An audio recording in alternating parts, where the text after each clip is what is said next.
लगातार चीन अपनी विस्तारवादी नीति को बढ़ा रहा है दोस्तों। यहाँ पर ये बात समझना बेहद जरूरी है कि भूटान को लेकर बार बार चीन के विवाद यहाँ पर हमारे सामने नजर आ रहे हैं, क्योंकि अब फिर से आप समझ सकते हैं कि बीजिंग ने यानी कि चीन ने भूटान पर फिर से अपना दावा ठोका है। चीन ने एक बार फिर से भूटान के भारत से सटे सक्तेंग वाइल्ड लाइफ सेंचुरी पर अपना दावा ठोका है। चीन ने कह दिया है कि भूटान के साथ उसकी सीमा का निर्धारण अभी किया जाना बाकी है। यही नहीं, ड्रैगन ने सीमा विवाद के मुद्दे के समाधान के लिए भूटान को पैकेज समाधान देने का प्रस्ताव दिया है, यानी कि लालच देने का प्रस्ताव दिया है। उधर भूटान ने चीन के इस दावे को फिर से खारिज कर दिया है। चीन ने भारत से चल रहे तनाव के बीच एक चौंका देने वाला कदम उठाते हुए ग्लोबल इन्वायरमेंट फैसिलिटी काउंसिल की 98वीं बैठक में भूटान के सक्तेंग वन्यजीव अभयारण्य की जमीन को विवादित बताया था। ये खबर पिछले महीने भी आई थी। साथ ही इस परियोजना में की जाने वाली फंडिंग का भी विरोध करना चीन ने शुरू कर दिया है। भूटान ने चीन के दावे के बारे में सवाल पूछे जाने पर चीन के विदेश मंत्रालय के प्रवक्ता वांग वेगिन से कहा है कि दोनों देशों के बीच सीमा का निर्धारण किया जाना बाकी है। वांग ने कहा कि चीन की हमेशा से स्पष्ट और सतत नीति है।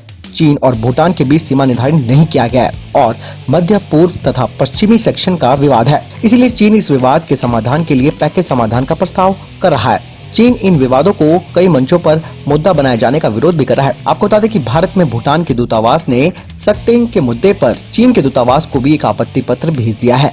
भूटान ने चीन के इस दावे पर आपत्ति जताते हुए कहा कि ये वन्यजीव अभयारण्य भूटान का अभिन्न और संप्रभु वाला हिस्सा है। इस पूरे विवाद में सबसे बड़ी बात यह है कि वन्यजीव अभयारण्य कभी किसी की वैश्विक फंडिंग का हिस्सा नहीं रहा। पहली बार जब इस अभयारण्य को पैसे देने की बात आई, तब चीन ने मौके को लपक लिया और जमीन पर अपना दावा ठोक दिया।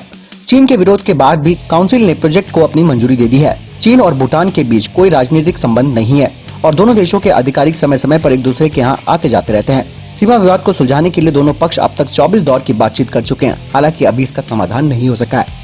तो कुल मिलाकर ये कह सकते हैं कि वो जो इस अभयारण्य पे अपना दावा ठोक रहा है वो अरुणाचल से भी जुड़ा हुआ है, और आप ये समझ सकते हैं कि अरुणाचल को वो यानी कि चीन दक्षिण तिब्बत का हिस्सा मानता है और वो चाहता है कि अगर उसकी पहुंच यहाँ तक बन जाएगी तो वो आसानी से अरुणाचल पर अपना दावा ठोक सकता है। और यही नहीं, इसकी विस्तारवादी नीति आपने लद्दाख में भी देख ली, इसके अलावा अक्साई चीन में देख ली, और कहीं ना कहीं ये चीन की हड़पने वाली नीति है जो कि बहुत ज्यादा अपने पड़ोसी मुल्कों के साथ तनाव का कारण बनती है। और यही नहीं, चीन के अपने सभी बॉर्डर इलाकों में तनाव है, यानी कि पूरे वर्ल्ड वाइड को पता है, यानी कि विश्व स्तर पर पता है कि चीन जमीन को हड़पने की कोशिश करता रहता है। और यही वजह है कि ताइवान, फिलीपींस, इसके अलावा हांगकांग, कई सारी जगहें हैं जहां पर चीन का विवाद चल रहा है।